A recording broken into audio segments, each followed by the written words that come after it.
dulu untuk kita bisa mengenali diabetes ini, Pak Haji? Baik, diabetes mempunyai ciri-ciri khas, yaitu cirinya seperti mudah capek, mudah lemes, sering haus, kemudian badannya makin lama makin kurus, sering lapar, kakinya kesemutan, tebal, panas. Nah, kalau gulanya tinggi menjelang tidur itu biasanya cekot-cekot, kak ditusuk-tusuk, panas, kemudian syahwatnya melemah luar biasa, matanya kabur. Kemudian yang paling nyata ya misalnya secara fisik itu pipisnya biasanya dikerubungin semut gitu kan.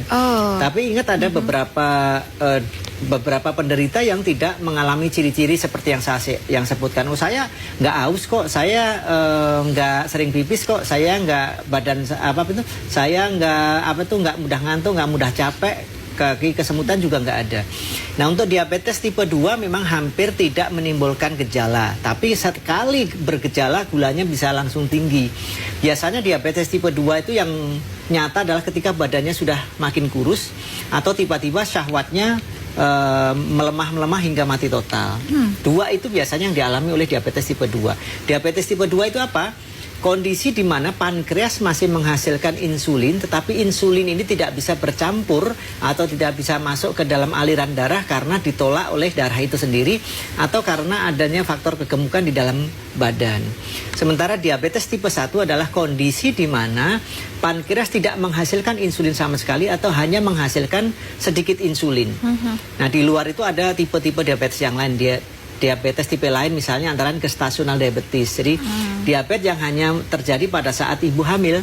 Nah, nanti ketika melahirkan dia menghilang dengan sendirinya. Oh gitu. Jadi kondisi hanya ketika hamil saja. Betul. Begitu ya. Nah, kalau tadi Pak Haji menjelaskan cara atau mungkin yang paling gampang kita kenali adalah ketika pipis atau air kencingnya dikelilingi atau dirubung semut gitu istilahnya ya. Kalau yang saya pernah temui itu Pak Haji, ada luka di bagian dari tubuhnya, kemudian gampang juga didatangi semut. Apakah itu juga ciri dari diabetes? Jadi ciri dari diabetes memang juga bisa menyebabkan luka sulit sembuh ya. Tapi sebagian besar orang Indonesia adalah diabetesnya diabetes kering. Artinya lukanya mudah sembuh. Saya ada pasien, saya bilang, Bapak kemungkinan besar diabetes. Enggak kok Pak, kalau saya luka itu mudah sembuh.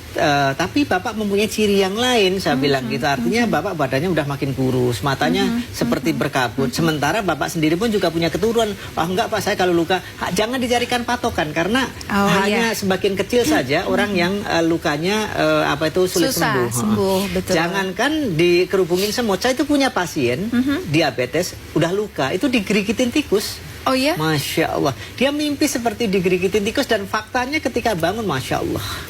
Lukanya sudah benar-benar tambah besar karena dimakan tikus. Jadi hati-hati bagi Anda pun yang mungkin saat ini sedang menjalani perawatan medis, boleh kok BMCA dijadikan sebagai obat pendamping, sebagai pengobatan alternatif atau bahkan menjadi pilihan utamanya.